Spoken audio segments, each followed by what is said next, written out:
Hi అండి.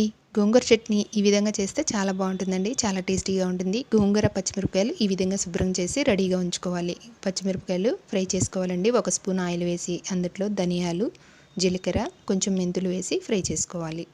అవి తీసి పక్కన పెట్టుకున్నాక గోంగూర కూడా వేసి ఫ్రై చేయాలి. గోంగూర ఫ్రై అయ్యాక కొంచెం చింతపండు వేసుకోవాలండి.